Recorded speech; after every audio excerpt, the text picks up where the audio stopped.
ഇനിയും ഭരണത്തിൽ ബി.ജെ.പി. വരുമെന്ന് റിപ്പോർട്ടുകൾ പറയുന്നു. കാരണങ്ങൾ നോക്കാം വിശദമായി. സ്വാഗതം. ബി.ജെ.പിയുടെ ഉത്തരേന്ത്യയിലെ തേരോട്ടത്തെ മറികടക്കാൻ പ്രതിപക്ഷ കക്ഷിയായ ഇന്ത്യൻ മുന്നണിക്ക് കഴിയില്ലെന്ന് റിപ്പോർട്ട്.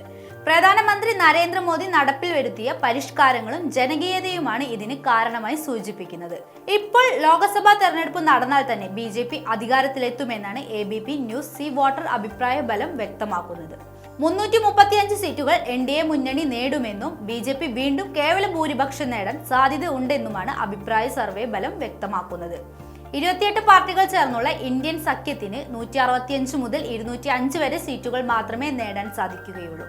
രാജ്യത്തിന്റെ കിഴക്കും വടക്കും പടിഞ്ഞാറൻ മേഖലകളിലും ബി.ജെ.പിയും സഖ്യകക്ഷികളും ഇക്കുറി നേട്ടം കൊയ്യുമെന്നും തെക്കൻ മേഖലകളിൽ മാത്രം 28 മുന്നണികളുള്ള ഇന്ത്യൻ സഖ്യത്തിന് മുന്നേറാനാവുന്നതെന്നും സർവേ ബലം പറയുന്നു. ഇന്ത്യൻ വടക്കൻ മേഖലകളിൽ ബി.ജെ.പി. 150 മുതൽ 170 വരെ സീറ്റുകൾ പിടിക്കുമെന്നും ഇന്ത്യൻ മുന്നണി 20 മുതൽ 30 സീറ്റ് വരെ ഇവിടെ നേടുകയുള്ളൂവെന്നും സർവേ ബലം വ്യക്തമാക്കുന്നു.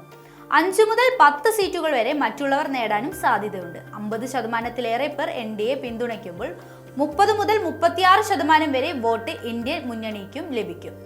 10 മുതൽ 14% വരെ വോട്ട് മുന്നണികളിൽ ഭാഗമാകാത്ത മറ്റു മുന്നണികൾക്കു ലഭിക്കുമെന്നും സർവേ ബലം പറയുന്നു. അതേസമയം പടിഞ്ഞാറൻ ഭാഗങ്ങളിലും NDAക്ക് തന്നെയാണ് മേൽക്കൈ ഉള്ളത്.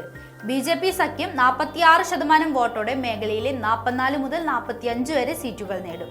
25 മുതൽ 35 സീറ്റുകൾ വരെ മാത്രമാകും ഇന്ത്യൻ മുന്നണിക്ക് നേടാനാവുക.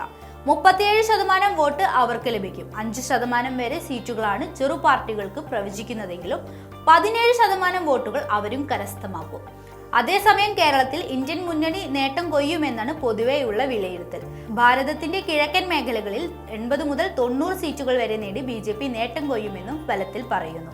നിലവിലെ രാഷ്ട്രീയ സാഹചര്യം കണക്കിലെടുത്താണ് അഭിപ്രായ സർവേ ഫലം പുറത്തുവിട്ടിരിക്കുന്നത്.